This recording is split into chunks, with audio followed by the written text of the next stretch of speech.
Pourquoi Bulma et Vegeta forment le couple parfait? Parmi ceux qui ont lu Dragon Ball avant DBZ, il y en a qui ont mal vécu la rupture soudaine du couple Bulma et Yamcha. Deux individus qui se rencontrent en pleine aventure, tantôt ennemis, tantôt amis, tantôt amants. Ils trouvent ce couple plus logique. Ils ont noué des liens forts en risquant leur vie ensemble. Bulma cherchait un époux et Yamcha une épouse. L'un était extrêmement timide envers les femmes et vit seul avec son minou, tandis que l'autre est très engageante envers les hommes et n'hésite pas à montrer son minou. Une union presque poétique mais de courte durée. Et ça en a choqué plus d'un. Bulma qui trahit du jour au lendemain Yamcha, l'homme pour qui elle a pleuré, pour qui elle a bravé les dangers de Namek pour le ramener à la vie, pour l'homme responsable de sa mort. Ça paraît anormalement cruel. On pourrait croire que leur union est une facilité scénaristique ou une idée improvisée, ou encore juste une histoire purement archaïque, animale. La femelle quitte le faible pour un mâle plus fort. Que nenni, ce n'est pas ce qui intéresse Bulma. Mais pourquoi sont-ils ensemble alors? À première vue, ils ont peu de points communs, à part le fait qu'ils adorent frapper Goku tous les deux.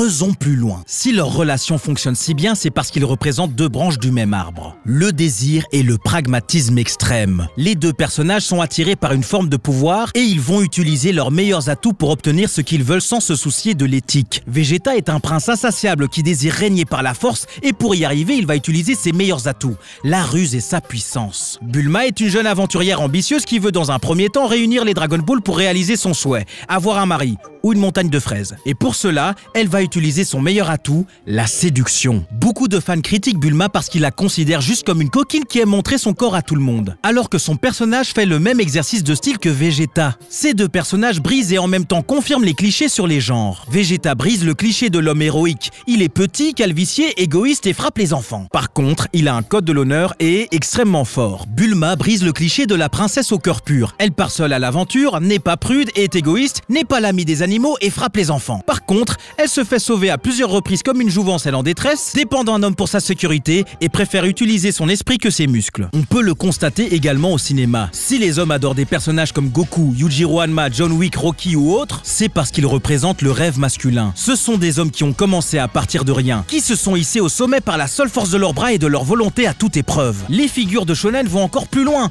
Ils sont tellement forts que même la nature ou la technologie ne peuvent plus rien contre eux. Ils n'ont de compte à rendre à rien ni personne. En gros, ils sont libres. Un rêve magnifique mais impossible dans le vrai monde. Et à moins d'avoir le cœur pur, la plupart de ces personnages font mauvais usage de leur force sans se soucier des conséquences sur les faibles. Pour les femmes ou les hommes faibles physiquement, le cliché instauré au cinéma, c'est le personnage qui utilise ses atouts physiques ou son intellect pour obtenir ce qu'il veut. Ils embobinent ceux qui sont déjà au pouvoir pour graver les échelons. Ce sont les marionnettistes qui règnent dans l'ombre. Dans les deux cas, ils utilisent la faiblesse des autres contre eux. Est-ce moral? À vous d'en décider. Beaucoup d'hommes adorent ces personnages violents qui font ce qu'ils veulent au détriment des plus pauvres ou les plus vulnérables, mais vomissent quand ils voient des femmes fatales. Comme on dit, on est meilleur juge pour les autres et meilleur avocat pour soi-même. On est moins sensible aux méfaits dont on est nous-mêmes coupables. Vous ne pouvez pas d'un côté applaudir un prince qui a littéralement tué des milliards de personnes et malmené des plus fébriles par la force parce que ça l'amusait, et être dégoûté par une fille qui a parfaitement compris comment fonctionne le monde qui l'entoure en exploitant les vices les plus honteux qu'ont même les hommes les plus haut gradés. Dans un monde où les hommes abusent de leur force physique pour obtenir ce qu'ils veulent et soumettre les autres à leurs désirs, Bulma va abuser de ses charmes. C'est un véritable petit génie. Celui qui a réuni ces deux personnages, c'est Goku,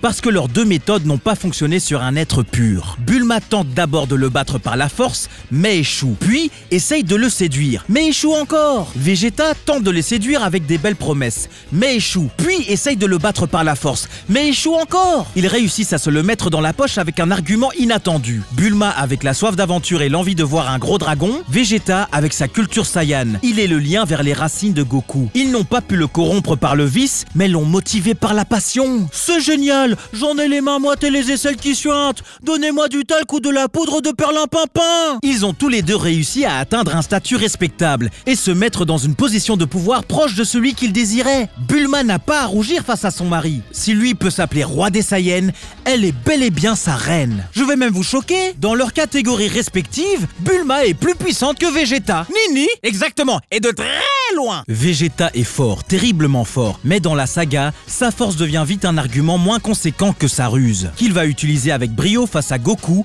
Freezer et même Boo. Enfin, je veux dire, le mec a vu sa femme se faire tarter devant lui, a fait un caca nerveux, pour ensuite se faire mettre minable. Vegeta est peut-être froid, parfois insensible, mais on s'est tous toujours dit que si quelqu'un touche à Bulma, en tout cas après Dr Gero, ça allait ruer dans les brancards. Alors, je ne suis pas du tout un fan de cette surenchère de transformation, mais s'il y avait bien un moment où il aurait fallu en placer une, c'est bien là. Pas dans leur version Tiny Tools où il s'est entraîné hors champ. Ses dernières transformations se résument à ça. Goku a une nouvelle transformation? Eh ben moi aussi. Mais je vais quand même prendre cher. Et ça aurait dû se passer dans un contexte de guerre, de fin du monde, à la perte de tout espoir. Pas à un brunch avec les anciens du Tchekar. Sa femme, ce qui le rattache à ce monde se fait frapper et sa force est toujours insuffisante. Donnez-lui quelque chose, quoi. Vous avez pas eu assez quand il a échoué de venger son peuple? Ou quand il a échoué de venger son fils? Ou quand sa marque d'affection à Trunks et son beau sacrifice n'a servi à rien? Vegeta a beau être un phénomène de puissance, dans le monde où il vit, ça ne lui permet plus d'imposer ses conditions. En revanche, Bulma a soulevé tout le game avec son intelligence. Son talent, c'est déterminer ce que les gens veulent,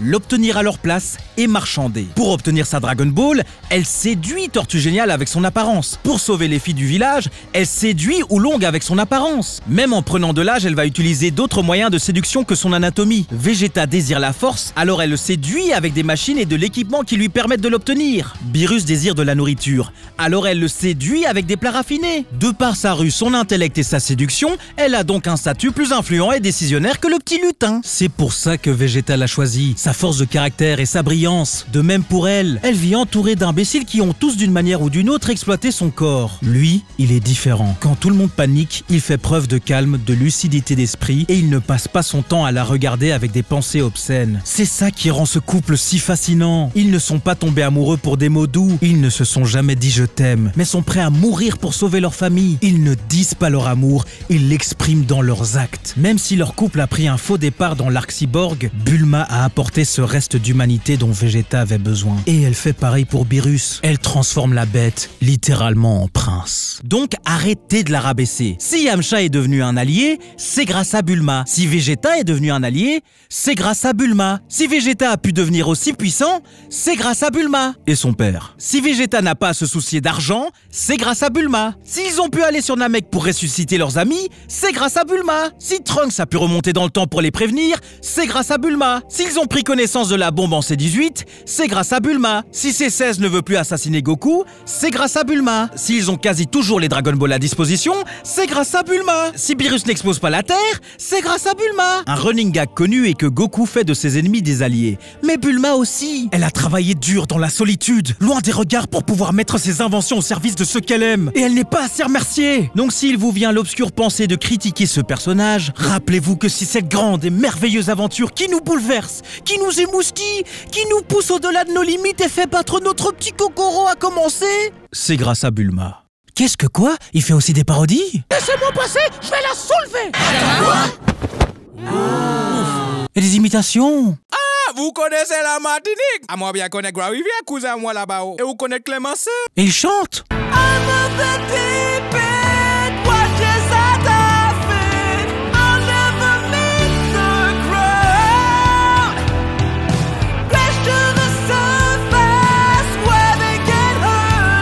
Bon bah je reste hein.